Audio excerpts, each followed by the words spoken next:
श्रीराम समर्थ. समर्थांनी एक सुंदर असा भाग दिलेला आहे, श्रवण करूया. कळे आकळे रूप ते ज्ञान होता, तेथे आटली सर्व साक्षी अवस्था. मनाहून मनी शब्द कुंठित राहे, तोगे तोच तो राम सर्वत्र पाहे. बघा, समर्थांनी उत्तमाचा भाग दिलेला आहे. काय कळलं हो? समर्थ म्हणाले, आपण सर्वांचं ऐकलं, या कानाने ऐकलं, त्या कानाने सोडून दिलं. ऐकल्या विन कळले, शिकल्या विन शहाणपण झाले. ऐसे देखील ना ऐकले भूमंडळी. आपण शाळेत असताना सर टीचर आपल्याला शिकवत असतात. शिकवत असताना सर टीचर म्हणत असतात विद्यार्थ्यांना, समजलं का? आपण हो म्हणतो, परंतु हो बोलल्यानंतर आपल्याला जर कोणी प्रश्न विचारला, आता ज्या सरांनी, आता ज्या मॅडमनी आपल्याला जे काही शिकवलं आहे ते फळ्यावर प्रत्यक्षपणे लिहून दिलेलं आहे, याचं मला सविस्तर वर्णन सांग. आपण हो बोललेलो आहोत, परंतु जर आपल्याला ते सांगताच आलं नाही तर काय कळलं? कळे आकळे रूप ते ज्ञान होता. काय ज्ञान आहे? आपण सर्वांना ज्ञानाच्या गोष्टी शिकवत असतो, परंतु सद्गुरु कृपेने ज्ञान झालं म्हणजे काय? ते परमात्माचं स्वरूप आपल्याला कळलं गेलं पाहिजे, त्याचं आकलन करता आलं पाहिजे. आता ज्ञान आहे, ज्ञान नॉलेज बघा काय आपल्याकडे आहे.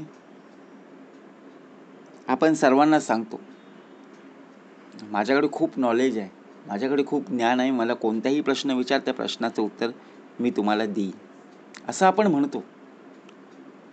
परंतु तेथे आटली सर्वसाक्षी अवस्था म्हणजे काय? ज्या प्रकारे कोणी प्रश्न विचारला, जर त्या प्रश्नाचं आपल्याला उत्तरच आलं नाही तर आपलं ततन पप होत जातं. मग आपण काय म्हणतो? अरे माझ्या मुखामध्ये आहे, परंतु ते बाहेर पडत नाहीये. परंतु आपल्याला एवढं माहीत नाहीये की आपण सर्वांना सांगून मोकळे झालेलो आहोत की ज्ञान काय आहे. परंतु ज्ञानाला सुद्धा जोड हवी, ती म्हणजे वैराग्याची. आणि वैराग्याला जी जोड हवी ती सामर्थ्याची. ज्ञान, वैराग्य आणि सामर्थ्य या त्रिवेणी संगमावर जो देह उभा आहे त्याला आयुष्यात कधी काही कमी पडणार नाही. ही सद्गुरु कृपा आहे. म्हणून समर्थ म्हणाले, मना उन्मनी शब्द कुंठित राहे. मन ज्याप्रमाणे आहे त्याप्रमाणे ते विचलित होतं, चंचल होतं, परंतु शब्द कुंठित होऊन जातात. बघा, आपण एखाद्याला वाईट शब्द बोललो, शब्द आपण बोलून गेलो, ते शब्द त्याच्या मनाला लागले. दुःख कोणाला झाला? त्या देहाला आणि त्याच्या मनाला दुःख झाले. परंतु शब्द जसे आहेत त्याचप्रमाणे. परंतु शब्द काय झाले? वाईट आपल्या मुखातून आले. मग शब्द कुंठित होऊन जातात, परंतु मन नाही ना. मन बघा कसं आहे, मन चंचल आहे. आपण रस्त्यातून जात असताना बघा, एखादा रोड आहे, त्या रोडवरून आपण रस्त्यावरून चालत आहोत. आपल्या मनात काय चालू आहे ते आपल्यालाच माहीत असतं. परंतु ज्यावेळी समोरची गाडी येत असताना किंवा मागून येणारी गाडी जेव्हा हॉर्न वाजवते ना, तेव्हा आपल्याला कळतं की आपण रस्त्यावरून कुठं चाललेलो आहोत. कारण त्या मनाप्रमाणे आपला देह चाललेला आहे आणि आपण तो रस्त्याच्या मधोमध चाललेलो आहोत. किंवा एखाद्या वेळी रस्त्याच्या कडेला जात असताना समोर खड्डा आहे, खाली आपण बघा प्रत्यक्षपणे रस्त्यामध्ये खड्डा असताना आपण खाली पडतो. रस्त्याच्या कडेला असणारे खड्डे का भाग दिलेले? मग डोळे असून आपण आंधळी झालेलो आहोत. हा भाग या देहाचा चालू आहे. कारण समर्थ म्हणाले कलियुग आहे, कुणाच्या अंतरी लागेल धक्का, ऐसी वर्तणूक करू नका आणि कोणालाही बोलू नका. म्हणून श्लोक कोणासाठी लिहून दिले तो? पशुपक्ष्यांसाठी नाही हो, फक्त या मनुष्य देहासाठी, आणि ते सुद्धा मनाला. मना उन्मनी शब्द कुंठित राय. म्हणून आपले नातेवाईक असतात ना, ज्याप्रमाणे आपले मित्रमंडळी असतात, त्यांना सुद्धा शब्दांचा वापर करत असताना शक्यतो चांगले शब्द कसे वापरता येईल याचा अभ्यास करायला हवा. कारण मित्रांना बोललं की ते मित्र मनावर घेत नाही, परंतु नातेवाईकांना, आपल्या घरातल्यांना जर एखादा शब्द बोलला की समजायचं त्याने बोलणंच बंद केलं. बरोबर की नाही?